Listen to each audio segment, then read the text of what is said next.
اطہر اندر سے ایک شریف انسان تھا، کسی کی بیٹی کو بھگانا اس کی غیرت گوارا نہیں کرتی تھی۔ اس نے آخر کار بہت مشکل سے صدف کے ساتھ رابطہ کر ہی لیا۔ دونوں نے فیصلہ کیا کہ ہم کورٹ میرج کر لیتے ہیں۔ اس کے بعد صدف اپنے گھر واپس آ جائے گی۔ جب حالات مناسب ہوں گے تو اپنے گھر والوں کو بتا دے گی۔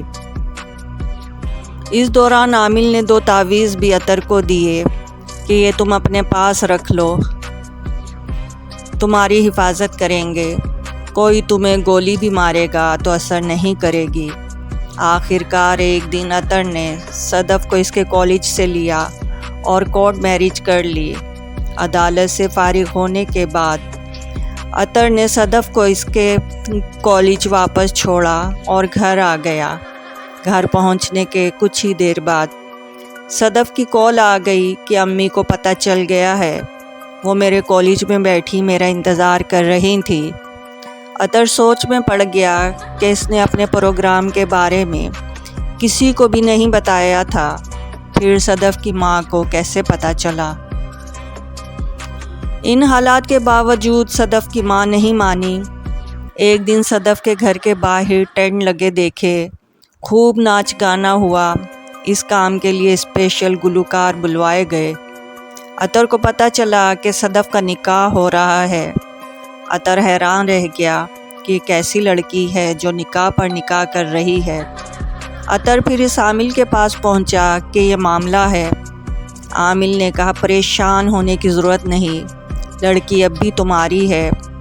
جب کوئی تعویذ حلق سے نیچے اترتا ہے تو یہی ہوتا ہے۔ صدف کی ماں نے بھی تعویذ پلائے ہیں۔ میں نے تمہیں پہلے ہی کہا تھا کہ لڑکی کو لے کر بھاگ جاؤ، تم پریشان نہ ہونا۔ آج ہی بکرا صدقہ کرتا ہوں اور عمل کرتا ہوں، تم پیسے دے جاؤ۔ اطہر نے مطلوبہ رقم ادا کر دی۔ اس رات اطہر جب اپنے کمرے میں سویا ہوا تھا، اس کی رات کو آنکھ کھلی تو اطہر نے دیکھا کہ ایک بہت بڑا جن اس کے سامنے کھڑا ہے، موٹا تازہ جن جس کا سر کمرے کی چھت سے لگ رہا تھا۔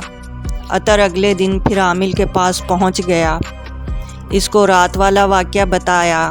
عامل نے کہا کہ یہ جن صدف کی ماں نے بھیجا تھا، تم دیکھنا میں آج اس سے بھی بڑا جن صدف کی ماں کے پاس بھیجوں گا۔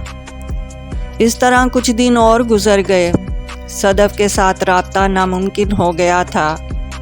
ایک دن شام کے وقت اطہر نے صدف کے باپ کو دیکھا اور سیدھا اس کے پاس پہنچ گیا۔ اطہر نے ادب سے سلام کیا اور کہا کہ آپ لوگ یہ ظلم نہ کریں، صدف میری بیوی ہے، نکاح پر نکاح نہیں ہوتا۔ صدف کے باپ نے انتہائی غلیظ زبان استعمال کی، دونوں کا جھگڑا ہو گیا، بات بہت بڑھ گئی۔ اطہر رات کے وقت اس عامل کے پاس پہنچ گیا۔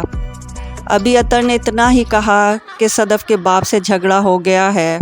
عامل جھٹ سے بولا، صدف کو ساتھ بھگا لائے ہو؟ یہ بات کہتے ہوئے عامل کے چہرے پر عجیب سی مسکراہٹ تھی اور آنکھوں میں شیطانیت چمک رہی تھی جو اطہر نے صاف محسوس کر لی اور سوچ میں پڑ گیا کہ اس کی مسکراہٹ، آنکھوں کی چمک کا کیا مقصد ہے اور میں اپنی بیوی کو بھگا کر عامل کے پاس کیوں لانے لگا۔ عامل کو حالات سے آگاہ کرنے کے بعد اطہر واپس آ گیا، لیکن اس کا ذہن الجھا ہوا تھا۔ یہاں یہ بات بھی بتاتا چلوں کہ عامل اطہر کے گھر سے بہت دور ایک ویران جگہ گاؤں میں رہتا تھا۔ اس جگہ جانے کے لیے اسپیشل گاڑی ہائر کرنا پڑتی تھی اور گاڑی میں تقریباً 3-4 ہزار کا پیٹرول لگتا تھا۔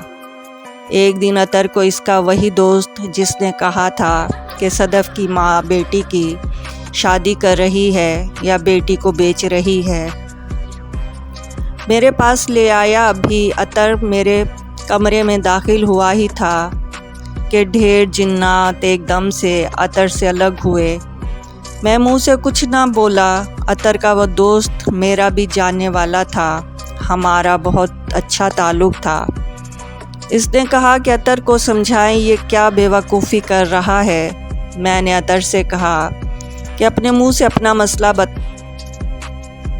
بتاؤ۔ عطر نے پوری بات مجھے بتائی۔ میں نے اسے یہ نہیں کہا کہ تم صدف کو چھوڑ دو، کیونکہ اس وقت اس کا پورا وجود عامل کے قبضے میں تھا اور عامل نے عطر کو مکمل گمراہ کیا ہوا تھا۔ یہ لڑکا صدف کے چکر میں لگا رہے اور مجھے ہزاروں روپے کھلاتا رہے۔ میں نے عطر سے کہا تم روزانہ عصر کی نماز کے بعد میرے پاس آیا کرو۔ لہٰذا عطر عصر کے بعد میرے پاس آنے لگا اور میں عطر کو پانی دم کر کے پلانے لگا۔ ایک ہفتے بعد میں نے عطر سے کہا تم ابھی عامل کے پاس نہ جانا، وہ تمہارا دوست نہیں دشمن ہے۔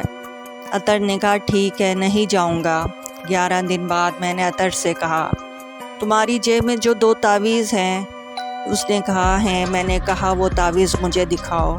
عطر نے دونوں تعویذ مجھے دیے جو کہ زعفران سے لکھے ہوئے تھے، لیکن تعویذ دیکھتے ہی مجھے شدید جھٹکا لگا کہ اتنے سخت تعویذ، اس طرح کا تعویذ کوئی لاکھوں روپے میں بھی نہیں لکھ سکتا جو باقاعدہ پلاسٹک کوٹنگ کیے ہوئے تھے۔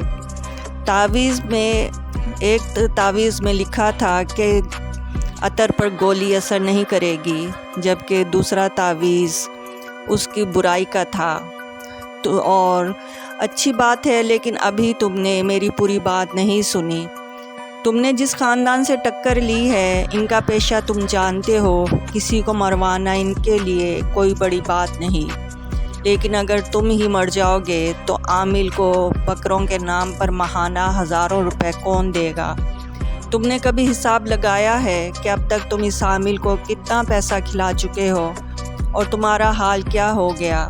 عطر سوچ میں پڑ گیا اور کہنے لگا بات تو آپ کی ٹھیک ہے، لیکن میں سمجھ نہیں پایا کہ کیا کروں اور کیا نہ کروں۔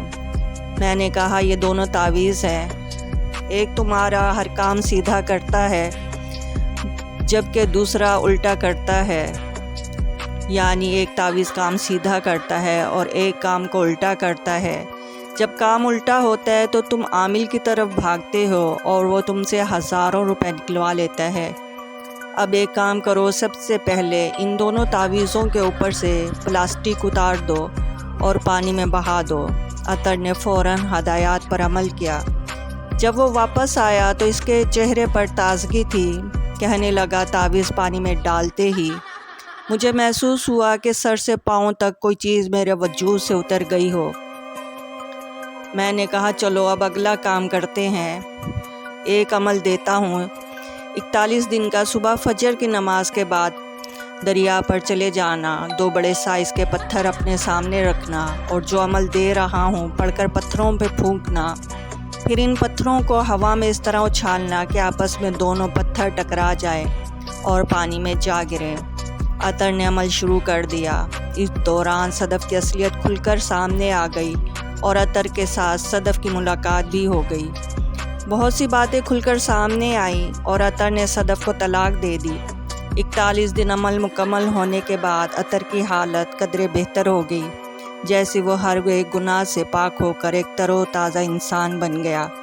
اس اسٹوری سے ہمیں یہ پتہ چلتا ہے کہ عمل کی نام پر عامل کس طرح ایک سیدھے سادے انسان کو دھوکہ دیتے ہیں۔ تو دوستو، آج کی اسٹوری آپ کو کیسی لگی؟ اگر کہانی پسند آئی ہے تو میرے چینل کو سبسکرائب کریں اور بیل آئیکن کو پریس کریں، اور واٹس ایپ پر بھی میرا چینل ویئر وے کے نام سے ہے اور ڈسکرپشن میں اس کا لنک ہے، اسے بھی آپ فالو کریں۔